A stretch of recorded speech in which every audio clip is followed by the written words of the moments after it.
Mom, I'd like to find the rest of your #1 Barbies. Are they hidden around here? Maybe they're in the attic somewhere? But Mom loved her teddy bears and her dolls and her friends, and I do too. So she's had this for 40 years. Don't you just love that?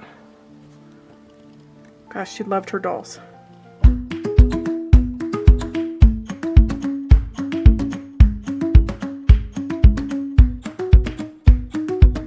Hello, welcome back to my channel. If you're new here, my name is Rachel. I own and operate Turn of the Century Antiques, which is a doll shop out here in Denver, Colorado.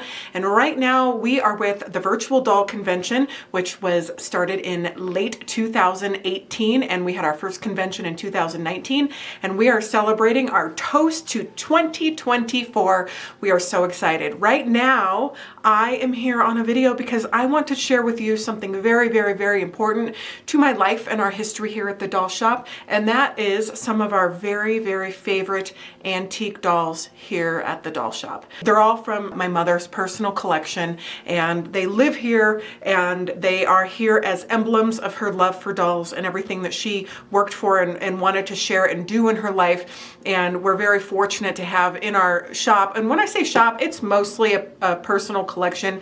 It is mostly a museum type experience when you come here, and we have a lot of wonderful dolls on display from my mother, Diane Hoffman's personal collection. And I'm going to talk about some of her favorites and share some stories, because as doll collectors, one of our favorite things to do is to talk about dolls and to share stories, and I am thankful that you are here to do that with me right now. So our doll shop is in Denver, Colorado. We are almost on our 40th year. It's coming up any minute, and in the next year or two, because I was about 1 year old when my mother moved into this doll shop, and I'm 38 right now as we're filming this. So it's been a wonderful, it's been an amazing journey. I never thought in a million years that I would be at the helm, and over the last several years we have really taken it to a different level, a new level, just as wonderful as what my mom did, but it's different. And what we do within these walls is we carry her spirit, and I am so thankful right now that I am in a place where I am still able to run the doll shop and to have our wonderful offerings and to do what we do, which is the love of dolls and buying dolls and selling dolls and talking about dolls, and it's all dolls here. But I'm at the point right now where I can talk about her without crying, and I can share and I can smile. Sometimes it creeps up on me, just like any type of grief, where I'll be caught in my tracks and it'll just take me away. Sometimes I lose my breath sometimes when I think about her. I see something, or I have a moment, or something comes up, and we're in her doll shop. This was her passion, this was her dream, and she did a dang good job at it. And so I'm just so thankful to be here. But losing my mom was and is the hardest thing I have ever had to go through. If you're new here, my mother got Alzheimer's, and it was a slow transition to her going to the great almighty for us, but it was actually fast. By the time that she was diagnosed to the time that she passed, which is right when coronavirus started, it was a period of about 4 years. So in that time, I learned as much as I possibly could, regretted not learning things in the past when I could have, and I was just trying to run our marketing and our social media, and figured out a way to move forward, forged a path. And I'm thankful, I'm just so thankful we're doing that. And I'm going to be doing it as long as I possibly can. And we're gonna continue as long as it works, as long as we're having fun. But antique dolls and vintage dolls is where my mom started in dolls. She always had a great love for antique dolls, a great love for all dolls. She bought and loved all dolls, of course, modern ones too. I remember when she bought everything. But antique dolls is where this business, Turn of the Century Antiques, thrived for decades, and she did a wonderful job. So we're gonna count down in no particular order, but these are dolls that I just remember being in her house for my entire life, dolls that I know she particularly loved. And there's a lot of dolls to share, but we're just going to talk about ones that I just have seen my entire life and I know are very special to her. So our first one is the Oscar hit Googly. Let me go grab him. Well, first I'm going to grab a picture of my mom, and then I'm going to grab the doll. We will put this on the screen, but I want to show the actual photo. I'm just kind of holding up here. I am so thankful that I found this photo. Sally sent it to me. Sally worked here for many decades with my mom. She was my mom's co-pilot. They worked together and did so many things. I'm going to show a picture of Sally too. But here's the googly. That's the Oscar hit googly, and my mom treasured this doll. This is the picture that my mom took when she got her shop together and she started advertising herself as in this shop, and she was so incredibly proud of this doll. This is an extremely rare doll. Oscar hit googlies are really, really, really rare, and they're wonderful. So let's look at the doll. Here she is. I'm going to turn it around so that you can see what it looks like on the back.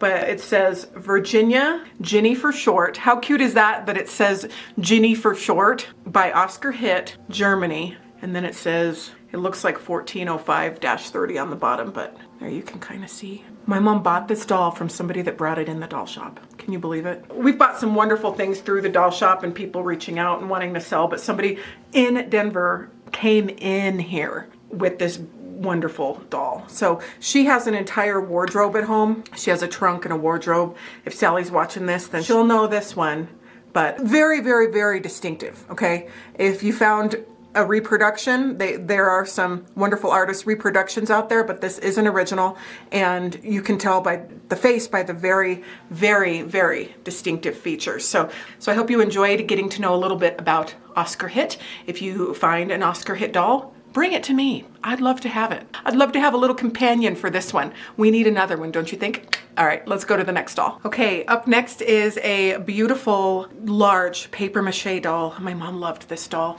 This I've shown on videos before. Probably all of these I will have shown on videos before. I'm trying to make it so you can really see her hair. There we go. We're adjusting a little bit. You can see her beautiful, beautiful top knot. This is called an exaggerated top knot. The bigger the better, just like Dallas hair. Just like, you know, we can't really add an extra wig with these dolls, but the bigger the better on a wonderful top knot style doll. She's quite large. Mom always had her in her house, displayed in a very prominent place with other smaller examples of paper mache dolls, and I just love these. Oh gosh, do I love these so much. Let me know if you love these too. She is absolutely wonderful and large. So let's learn a little bit about paper mache dolls. The journey of paper mache dolls dates back to the early 19th century. Paper mache, a material made from pulped paper mixed with glue and other substances, was a popular choice for doll makers due to its versatility and durability. These dolls were initially produced in Europe, with Germany and France being prominent centers of production. What makes them so fascinating is the range of styles and techniques used in their creation. From simple molded heads to more elaborate designs with inset glass eyes and real hair, each doll was a reflection of the artistry and the skill of its maker. Paper mache dolls were often dressed in contemporary fashion, providing a glimpse into the clothing styles of the era. This aspect makes them not only collectible items, but also valuable pieces of cultural and fashion history. One of the unique features of these dolls is their durability. Unlike porcelain or bisque dolls, paper mache was less prone to shattering, making these dolls more suitable for play in their time. However, they are susceptible to moisture and require careful preservation. As the 20th century progressed, the production of paper mache dolls declined with the advent of newer materials like composition and plastic. Yet their legacy endures. Today, antique paper mache dolls are cherished by collectors worldwide for their historical value, artistic beauty, and the stories they tell of a bygone era. Antique paper mache dolls are not just toys from the past. They are symbols of the evolution of doll making and a testament to the creativity and innovation of artisans throughout history. So there's a billion types of paper mache dolls out there, but this was just a little mini glimpse. All of these are little mini glimpses with some of my mom's favorite dolls, but I hope you enjoyed seeing the photos, and let's go to our next one. Our next one is an example of a very early Jumeau. And she is so sweet and really wonderful. She has a great face. What I love about her is that she was always in my mother's room, usually sitting on the floor. I'm going to show a picture right now of her Christmas display where she was sitting on the floor in front of the crib. She was always in my mom's room, and she is wonderful. I don't know the rhyme or reason of why my mom kept certain dolls and sold certain dolls, because over the years, of course, she sold incredible, incredible dolls, and she was in business to support herself as well. She provided us along with my dad. They each paid for different things, but a wonderful childhood, very much paid for by her. So she did have to earn money. And I know she just definitely couldn't keep everything, but there were things over the years that she kept for a certain reason. And this one she just must have loved. And she's just a wonderful early doll. This one isn't even marked yet. The earliest Jumeaus, a lot of them were not marked. A lot of dolls aren't even marked anyway. But what I find interesting about this one, and it might be kind of hard to tell on camera, but I'm going to get real close and maybe you can see, is that she does have some damage on her face, and you can sort of see it over, you can see the overpaint and the repair right on her nose ridge. Let me see if you can see it or not, but here's a quick discussion on keeping or having dolls with damage. This is a wonderful doll. I've enjoyed her very much. My mom enjoyed her very much throughout the decades that she had this doll, and she was able to acquire her for much less than she would have to pay for one in perfect condition, and she enjoyed her just as much. So this is just my PSA to not always pass up dolls. When people email me sometimes and they're like, have this big litany of how it has to be perfect and can't have this and can't have that and can't have an ear chip and this and that. It's fine. I'm never offended or anything, but you know what I think? I think, man, you're missing out. You're missing out because there's some amazing dolls out there that may not be perfect that are absolutely wonderful, and you can enjoy them just as much. If anything, I enjoy them a little bit more because I get to have the full experience without the price tag attached to it. So let me know if you have a wonderful doll that's not perfect, that maybe had a little bit of damage, and you are enjoying that doll. So let's just chat just a very, very brief history about Jumeau. Émile Jumeau began his journey in the doll industry in the mid-19th century in France. Under his leadership, the Jumeau factory flourished, becoming renowned for its exquisite bisque dolls. Jumeau dolls are celebrated for their distinctive beauty and unparalleled craftsmanship. What set Jumeau dolls apart is their realism and attention to detail. These dolls featured finely painted facial features, delicate bisque heads, and glass eyes that seemed almost lifelike. Each doll was a masterpiece, reflecting the fashion and elegance of the French era. Jumeau was not just a craftsman, but also an innovator. He introduced the bébé doll in the late 19th century, a significant shift from the traditional adult-looking dolls to more childlike representations. This was a revolutionary move that influenced the future of doll making. The costumes of Jumeau dolls were equally remarkable, often outfitted in luxurious fabrics with intricate designs and details, mirroring the haute couture of the Parisian fashion. These dolls were more than just playthings. They were a reflection of the artistry and the fashion of the era. Today, Émile Jumeau's dolls are not only treasured collectibles, but also valuable historical artifacts. They embody the zenith of French doll making and continue to enchant collectors with their enduring beauty and elegance. Émile Jumeau's legacy in the world of doll making is indelible. His dolls are not just toys from a bygone era, they are works of art, capturing the spirit and the sophistication of 19th century France. I know a lot of you have Jumeau dolls.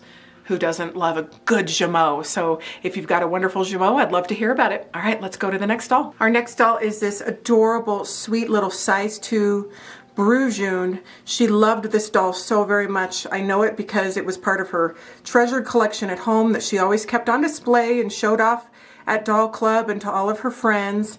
And I also know it because this doll has multiple costumes. I'm sure some of the costumes I'm going to show are made by Sally Freeman, who was the lady I referred to in the beginning, who worked here for many decades. And if they weren't made by her, Sally was in charge of making sure all the costumes looked good. But this is one of my mom's favorites. And then we're going to also look at her nursing brew that is laying down in a big box up in the case up front that I'm not going to grab because I don't want to mess it up, but we're going to look at that. But let's just listen to a tiny, super brief history of brew dolls, if you're new. You can always learn a lot more from other wonderful videos on YouTube and on the web, and then of course books. There's a billion trillion books on them that offer all the info you could ever possibly need or want. So we're very blessed in this age to have so many things that we can refer to. Brew dolls, a name that resonates with elegance in the realm of antique dolls. Founded by Léon Casimir Brew in France during the 19th century, Brew dolls are celebrated for their exquisite beauty and craftsmanship. These dolls are renowned for their stunning, lifelike facial features, often highlighted by captivating paperweight eyes and delicate painting. What truly sets Brew dolls apart is their expression and serene elegance, a hallmark of French doll artistry. Collectors today treasure Brew dolls for their historical significance and unmatched artistry. Each Brew doll is not just a collector's item, it's a piece of art, capturing the essence of French sophistication and the timeless allure of doll collecting. The legacy of Brew dolls in the world of antique doll collecting is profound, representing a pinnacle of doll making artistry and French elegance. All right, let's go check out my mom's nursing Brew in her wonderful trousseau. All right, here we are in the case up front, and this is the wonderful basket trousseau. See if I can pull down the lid a little bit so you can see the top. There's the beautiful antique bow, and underneath, stored under here, are more antique doll clothes and wonderful things. But my mom loved her dolls. This is the card for the little Bebe Brew that I just showed, the size 2. And here's another outfit for her, for the one that I just showed. She loved that doll. Another bonnet. But this is a wonderful nursing Brew. You could put a little bottle in her mouth and feed her some milk. Holland Diane still very much loves her milk, so I appreciate this doll very much. But look at the bisque arms and legs. As much as I love my antique dolls, this is the part about the modern dolls that is so fun for me, is like they fly off the counter sometimes and it's okay. They're fine. Bisque dolls, that's usually not the case. Look at this cute little pillow that says baby. It's so sweet. I love you, Mom. Our next doll is another French doll. Mom loved French dolls, and she's by Petite and dumontier. Hope I'm saying that right. That's how I've always said it, but this is a doll that she always kept in her cabinet in her kitchen. Dad built her a wonderful kitchen that she used. Fun fact, they kept their old kitchen, so they had his and her kitchens, and Mom loved her kitchen. You could always find her in her kitchen. Sometimes she'd be in there with her laptop and just surrounded by her dolls, but this doll was in the kitchen area with some of her other French dolls and with her massive reindeer that we have, the big stiff reindeer. But the wonderful thing about Petite and dumontier dolls is I just love their faces. These almost like little pinched in features. Oh my gosh, they're beautiful. They are extremely rare. Look at these metal hands. Look at that. Rare, rare, rare. So let's look at a couple more Petite and dumontier French dolls and enjoy them. Oh my gosh, they're wonderful, aren't they? Let's show you some of the costume before we look at some of the others. We mentioned the costuming a lot in what we're talking about with the antique dolls, but that's one of the most beautiful parts, is an elaborate costume on a wonderful early antique doll, especially French dolls. The French loved their couture, and we love them for it, and we still love French couture, and the French dolls just sometimes have the most glorious outfits. So let's look at a couple more. Petite and dumontier dolls. They are less commonly known, but equally captivating chapter in the annals of doll history. Originating in France in the late 19th century, Petite and dumontier dolls are a hidden gem in the world of antique dolls. The allure of Petite and dumontier lies in their rarity and unique characteristics. Unlike their contemporaries, these dolls often featured a curious blend of materials, combining bisque doll heads with bodies made of leather or cloth. This innovation approach sent them apart in the era dominated by all bisque or composition dolls. What truly captures the heart of collectors is their distinctive facial features and expressions. They often bear a thoughtful, almost introspective look, with finely molded features and soft, subtle coloring. This gave them a personality unlike any other doll of their time. Petite and dumontier were known for their skilled craftsmanship. Their dolls wore beautifully tailored clothes, reflecting the understated elegance of the late 19th century French fashion. Each doll was not just a toy, but a fashion statement, a miniature embodiment of style and grace. Today, finding a Petite and dumontier doll is a rare treat for collectors, a chance to own a piece of history that speaks to artistic innovation and the less trodden paths of doll making. In essence, Petite and dumontier dolls represent a unique narrative in the tapestry of antique dolls. They remind us of the diversity and creativity that flourished in the world of doll making, a testament to the unsung artisans of yesteryear. Aren't they just beautiful? Oh my gosh, I love them so much. They're just wonderful. The faces, all of them. I hope to add some more to our collection here in the future, but hope you enjoyed seeing that. Okay, let's get the next one. We can't do a doll presentation and a presentation of some of my mom's favorite things without teddy bears. So this teddy bear right here is my mom's best loved teddy, and he's always worn this little button that says best loved teddy. In fact, I should get these buttons made and put them in our shipments so you guys can put them on your teddies too. Let me know in the comments if you want me to do that. I think that'd be fun. Such a sweet testament to my mom. But what we're gonna do, I'm not gonna actually read anything and talk about anything with these bears. We're gonna cut to John Port. We're gonna go straight to the expert. And he's gonna share two of my mom's favorite teddies. My mom has an incredible teddy bear collection. A lot of it is here, a lot of it is at home. But we're gonna talk about two of them. We're gonna talk about this little guy. He's actually kind of big. And then we're gonna talk about a wonderful big one that my mom bought from John Port's mom, Beverly Port. Isn't that just so special? So John, if you're watching, I love you so much and thank you for doing that video. This was filmed in our bear den when John came to Denver, and I can't wait to do more content with John Port, but we're gonna see what he had to say about these wonderful, wonderful teddy bears. This is just a dream. This is a white Steiff from approximately, let me see his button. He is blank button, 1905, 1906. Again, very lightweight, very little excelsior. They stuffed them with a kapok, which is a very lightweight fiber, and mixed it in with the excelsior to give it that huggy feeling that children would really love. He is in absolutely prime condition. He is a collector's dream. Look at that. Beautiful. I have the bear that's the size under him, so it's going to be wonderful when I take him home. Now, this is also very exciting. Underneath the felt pads, they always put a lining. It was all sorts of different colors. There was green, there was black, there was blue, but really hard to find and really awesome that people love, especially when you decorate for the holiday, is the red. Look at that. It's peeking out from under his felt.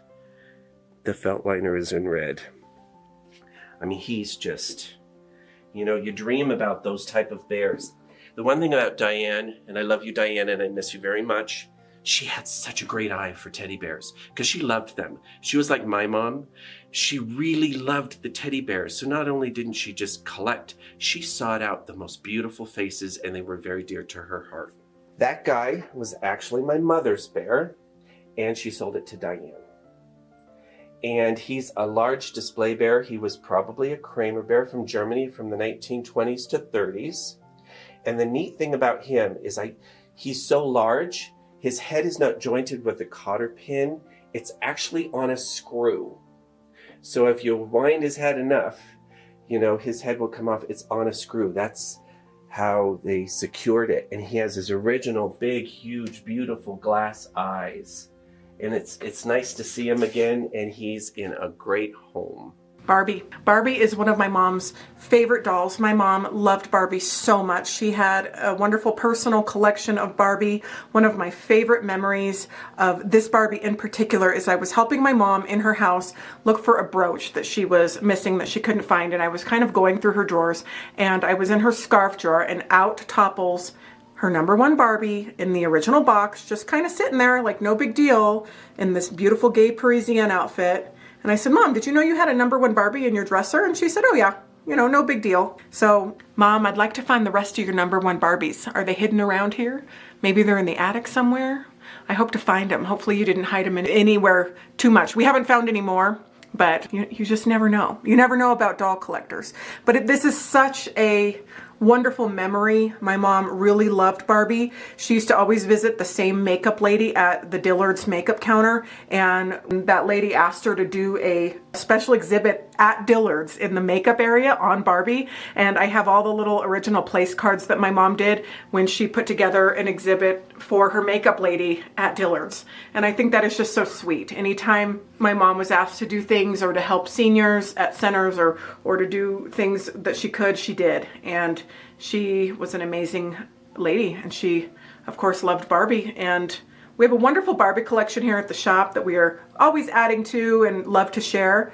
But this is probably my personal favorite, if not my favorite, from from all of my mom's Barbies, just because I have such good memories of talking to my mom about her, and just because she's so wonderful. And I know she was one of my mom's very favorites because she had her like stashed in the drawer, kind of hidden. So I don't know why, but she's wonderful. My mom loved Raggedy Ann, and she had a lot of Raggedy Anns. One of my mom's favorite Raggedy Anns was this one, and I know this because her favorite Santas up front, the wonderful Rosemary Volpe Santas that she purchased, are one of the Santas was always holding this one.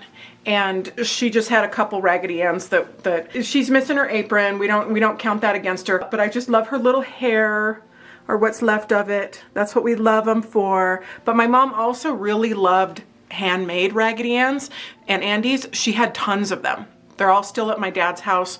There's so many of them. I need to bring them down. We're going to be doing an exhibit here soon this year on them, and we'll probably include them because they're wonderful. And the reason why I love them so much is because a lot of people really love them because you could make them. You couldn't just pour, if you really wanted an antique bisque doll, you couldn't just pour the doll and make one. But Raggedy Anns, you could. I made them out of socks when I was a kid. I crocheted them. You could make a Raggedy Ann. Even if you weren't a prolific doll maker, you could still make them. And my mom loved the early handmade Raggedy Anns. She really did. So I have some fun pictures and things from her collection, but her collection at home consisted of a lot of Raggedy Anns. And so how could we do a top 10 without talking about good old Raggedy Ann? Well, I feel like I'm cheating a little bit. I'm behind the camera with this next one because I was going through this cabinet and trying to figure out which doll to choose, and I just could not.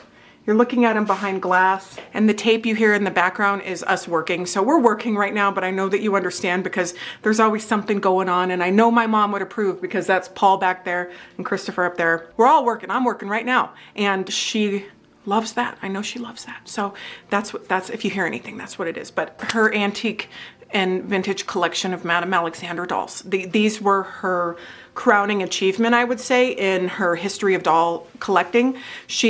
Every time she'd find an example that she liked better, maybe than the one she had, she would sell that one to get the new one. She used to wear a shirt to doll shows that said that she was looking for the mystery ladies of fashion by Madame Alexander. She loved them so much. She loved to show them to her friends at Doll Club. She had 2 cases at her home dedicated to them, and they're now here. Thankfully, we have 2 cases here dedicated to them, and they are just absolutely wonderful. I've done videos on them before. There's a full-length video on our YouTube channel where I talk about and show each one in depth and give a little bit of the names and history of them, which you can see. But Madame Alexander was a prolific doll maker and company. They're still making dolls. They changed the game in doll collecting and doll making in so many different ways. But my favorite thing that they ever did was the mystery ladies of fashion, and for their makeup, for their clothes, for everything about them. And that's why my mom loved them. They're extremely rare, in good condition. They're extremely valuable. And in doll collecting, sometimes we like what we like. And so she didn't collect these because they were rare and valuable or because she thought they'd increase in value or anything. She collected them because she loved them. They were just fun to collect. And she worked very hard to be able to collect them. So when you see a collection like this was amassed over many years, a lifetime, really. This is part of her lifetime collection of Madame Alexander dolls, and I'm just so fortunate that we have them here at the shop that we can continue to share and to love them and to share them. But I'm moving the camera a little bit so you can see. These are portraits that Diana Vining did for the doll shop. Diana Vining is our wonderful art director at Virtual Doll Convention. She does so many wonderful pieces of art for us. But I'm up there in that little portrait down there, and then the biggest portrait right there is Mom, holding an antique doll, of course. And then there's Dad mowing the lawn beneath. That picture is from when the day Mom passed away. We were basically waiting. And I was sitting out on the front lawn, and I was just sitting out on the front lawn of the doll shop, and Dad showed up to mow the lawn. It was so sweet, and I took a picture. I'm going to put it on the screen right now so you can see that picture. But that is such a beautiful and sad memory, but the drawing of Dad mowing the lawn, I think Diana Vining to do that was so incredibly sweet. Underneath it is Diana Vining drawing Remy, and then there's Christopher down there, and then on the other wall we have Paul and Linda and Stanley and Helen Diane and Chuck, and we have one of Stephanie who used to work here. Our people are important to us, our doll shop. Mom had people, oh, and Sally. So let me go grab the picture of Sally. Sally is not in the drawings. Sally did retire, gosh, I don't know, probably a long time ago, probably like 10 years ago, but she's very much a part of our history. And let me go get the picture. I have a couple pictures here, but I really love this one. This is Mom and Sally at a doll show. So Mom and Sally did dolls and doll shows for decades together. It was kind of funny. They used to joke because for a long time, people actually thought they were a couple because my dad never really did doll stuff at all because they were always together and they were just really great friends. They were a couple, but they were just really, really good friends, and they just enjoyed working together and doing doll stuff. Sally had a wonderful career with my mom. Gosh, over 30 years. If you're watching this, Sally, how long? I know it was a long time.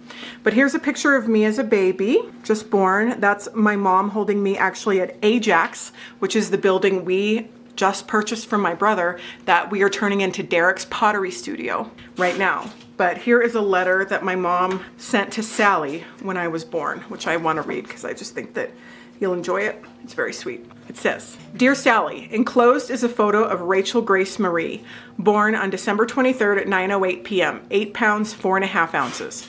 I worked until 5 o'clock and went to the hospital at 8 o'clock. Her daddy is on top of the world. I came home the next day and had 20 people over for a potluck.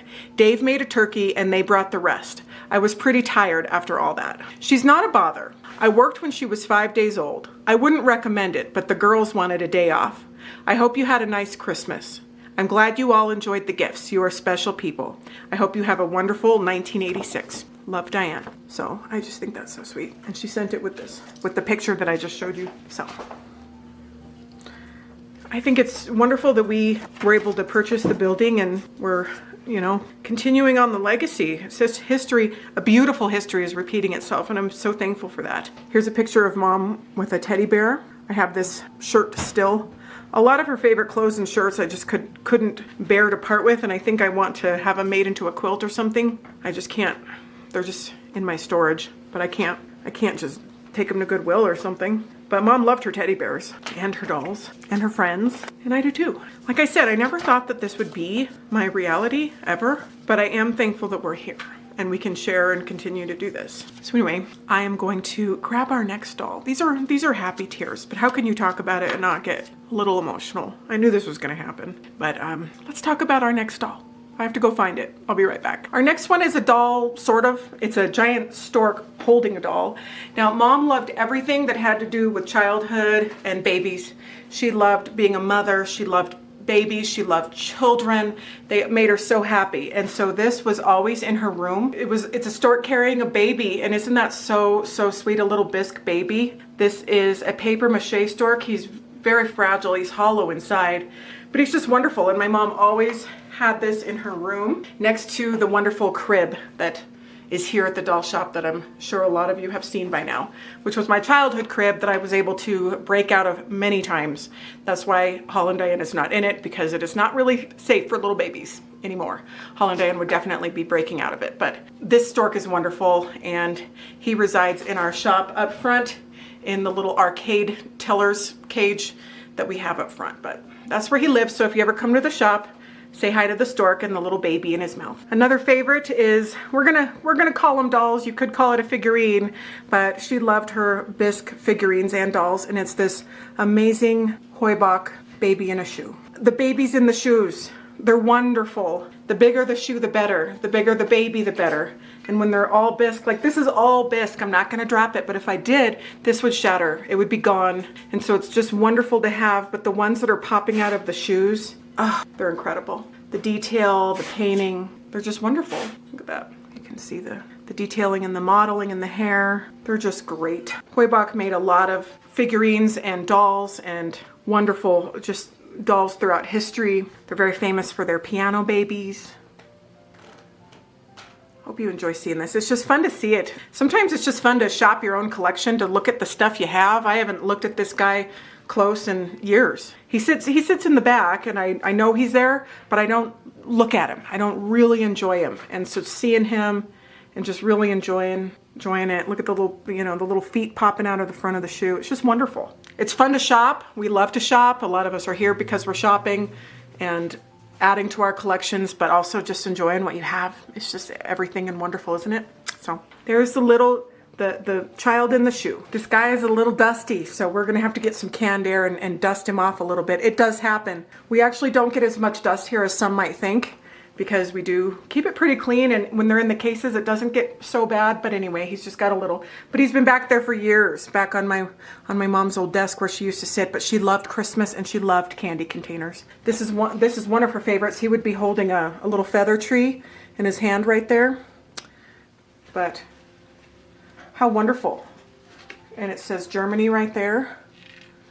How wonderful to, if you were a child, to receive your candy in a container like this. Candy containers are wonderful. We're going to show some pictures of some wonderful antique candy containers, just some elaborate ones. Again, these pictures are just pulled from the internet. We're not going to talk in depth. There's some wonderful programs on YouTube and books on candy containers, but they have a history. Let's learn a little bit about them. Antique candy containers. Originating primarily in Europe, particularly in Germany, during the late 19th century and early 20th centuries, antique candy containers were crafted not just to hold confections, but to captivate the imagination. These containers were often shaped like animals, toys, vehicles, or even everyday objects, transforming a simple sweet into a playful experience. Crafted from a variety of materials like glass, tin, paper mache, and even porcelain, each candy container was an artwork in its own right. The creativity and craftsmanship involved in their creation are astounding.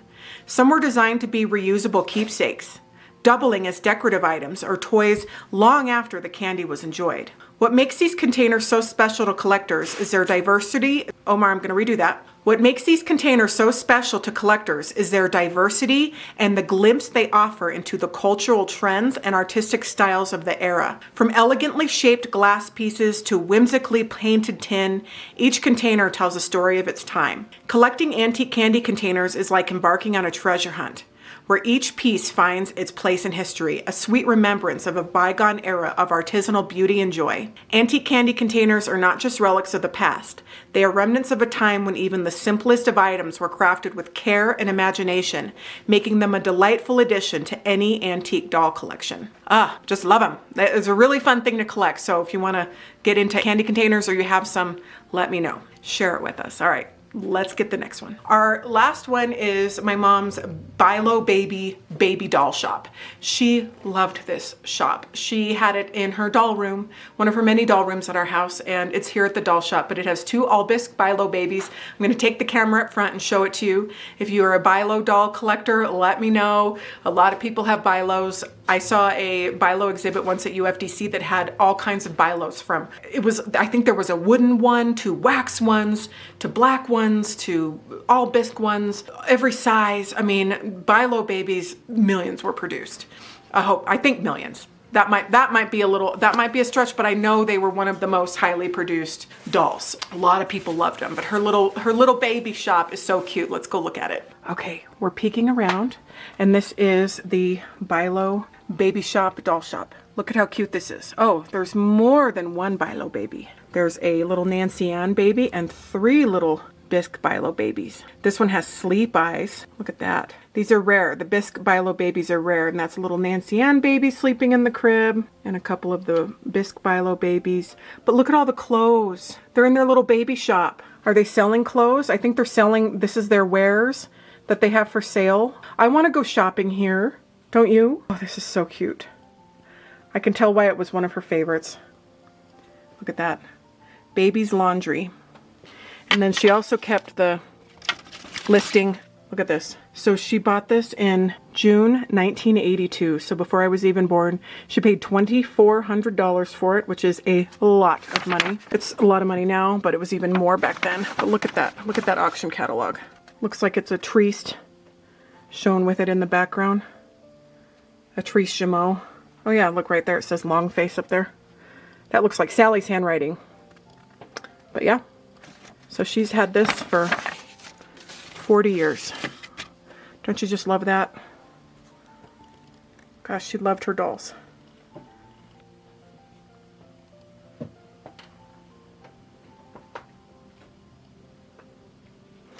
And this picture was taken on a really good day. I love this picture. need to get more pictures printed. I want to put the picture of her at the desk with the googly. Let's go look at him one last time. Him or her? Either one. So I think it's a her. But he's so sweet. She's so sweet. This beautiful doll is so sweet. They're all so sweet. There's so many I could talk about, but maybe we'll do a part 2. Comment if you'd like to have a part 2. Well, that was so special. Thank you so much for being a part of this video. I really enjoy connecting with you and sharing. There was a time that I used to go on videos and just pour my heart out. And for those who watched that and were there for me during that time, oh my gosh, you are so special to me, and so many of you are watching. I've never been afraid to share my feelings and to go through this journey, and it's made the journey so much more manageable to navigate because so many of you understand, especially doll collectors. We just get it. We get it. We understand, and we understand each other, and that is very special to be a part of this community. So I really appreciate you being here. I hope you enjoyed this video so much, and I cannot wait to do our next video. We just love making content and sharing it with you, and I just love you so much. So thank you so much. Happy 2024 if you're watching this at our event, and happy doll collecting. Happy doll love. Dolls are for everybody. I hope you enjoy your dolls and you just wake up loving them as much as we do and as much as my mom did. Go after your doll dreams. That's all that's what I want to say is like, this is all a manifestation of my mom's wildest doll dreams, and she just went after it and did it. So whether it's big or small, whatever scale you want, even just reading up on them and enjoying them, just enjoy your dolls. Unapologetically, just enjoy your dolls. Okay, thanks. We'll see you on the next one. Bye.